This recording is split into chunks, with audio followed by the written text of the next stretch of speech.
যখন সবাই কিছু একটা হতে চাইছে, তখন তুমি বরং কিছুই হতে চেও না। শূন্যতার সীমানায় নিজেকে মেলে দাও। পৃথিবীকে বদলে দিতে হলে তোমার হৃদয়কে বদলে দাও। ন্যায় বিচারের উপরে বিশ্বাস রাখো এবং বাকিটা ছেড়ে দাও। জীবনকে তোমার বিরুদ্ধে না রেখে বরং তোমার সঙ্গী করে নাও। জীবনের পরিবর্তনগুলোর বিরুদ্ধে রুখে না দাঁড়িয়ে বরং আত্মসমর্পণ করো। কোনো খারাপ কাজই শাস্তিবিহীন থাকে না, কোনো ভালো কাজই পুরস্কার ছাড়া হয় না। স্রষ্টার বান্দারা কখনো ধৈর্য হারায় না, কেননা সে তো জানি যে সদ্য প্রকাশিত বাঁকা চাঁদটির পূর্ণিমার চাঁদে পরিণত হতে সময় লাগবে। কেউ যদি তোমার সম্পর্কে খারাপ কিছু বলে, তবে তার সম্পর্কে ভালো কথা বলো। যারা ফাঁদ পাতে তারা তাদের নিজেদের পাতা ফাঁদেই পড়ে যায়।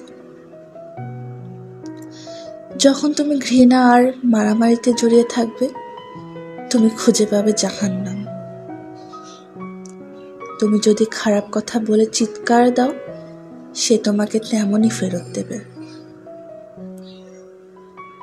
পৃথিবীটা সুউচ্চ পর্বতের মতন, এখানে প্রতিধ্বনি নির্ভর করে তোমার উপরেই।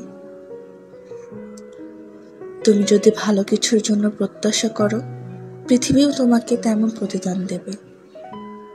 ঘৃণা আর ঘৌরামি অন্তরকে কলুষিত করে, এসব বিশুদ্ধ জল দিয়ে পরিষ্কার করা যায় না। শেখার জন্য তুমি পড়াশোনা করো, কিন্তু কিছু বুঝতে হলে তোমার প্রয়োজন ভালোবাসা। যখন তুমি কোনো যুক্তি আর প্রত্যাশা ছাড়াই ভালোবাসতে পারবে, তখন তুমি জান্নাত খুঁজে পাবে। ভালোবাসা ছাড়া যেমন জীবন হলো স্রেফ আবর্জনার মতো। লোকের ছলচাতুরি আর প্রতারণা নিয়ে উদ্বিগ্ন হয়েও না। কিছু লোক যদি তোমার বিরুদ্ধে ষড়যন্ত্র করে এবং তোমাকে কষ্ট দিতে চায়, তবে স্রষ্টা ও তাদের জন্য কৌশল করবে। স্রষ্টা ভালোবেসে আমাদের সৃষ্টি করেছেন, তাই আমাদের উচিত স্রষ্টাকে ভালোবাসা। খানাপিনা কম করে বা রোজা রেখে আপনি আপনার শরীরকে বিশুদ্ধ করতে পারবেন, কিন্তু ভালোবাসা কেবল আপনার হৃদয়কে বিশুদ্ধ করবে। এই পথ কোথায় গিয়ে ঠেকেছে তা জানার চেষ্টা করা অর্থহীন। তুমি শুধু প্রথম ধাপটি নিয়ে চিন্তা করো, পরেরগুলো এমনিতেই চলে আসবে। তুমি হয়তো এখনো দেখতে পাচ্ছ না, কিন্তু এই পথের শেষে জান্নাতের অনেকগুলো রাস্তা খোলা আছে। তো আজকের যার গল্পটি আমি পড়ে শোনালাম, সেটা এক শামস তিরমিজি ছিলেন, একজন ইরানি সুফি ব্যক্তি। তিনি বিখ্যাত মুসলিম জ্ঞান তাপস জালালউদ্দিন রুমির একজন শিক্ষক ছিলেন।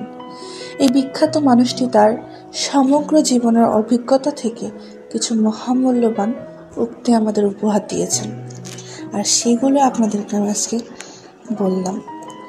আসলে আমি যখন এটা বলছিলাম বা পড়ছিলাম, তখন আমি অনেক কিছু চিন্তা ভাবনা করছিলাম, যা আসলে আমাদের জীবনটা আমরা মনে করি হয়তো বা এখানেই শেষ, সবাই তো অনেক দূর এগিয়ে গেল, আমরা কিছুই পারলাম না, কিছুই করতে পারছি না। কিন্তু না, আমরা চেষ্টা করব আর অবশ্যই আল্লাহর উপর বিশ্বাস রাখব। তো আজকে আমি আমার মেয়ের জন্য কেক বানালাম। আমি যেহেতু প্রফেশনাল না, তো আমার ছোটো ছোটো ভুলগুলো অবশ্যই ক্ষমার দৃষ্টিতে দেখবেন। তো আজকের ভিডিও এ পর্যন্তই। আশা করছি সবার কাছে ভালো লাগছে, আর সবাই ভালো থাকবেন, আমাদের জন্য দোয়া করবেন। আল্লাহ হাফেজ।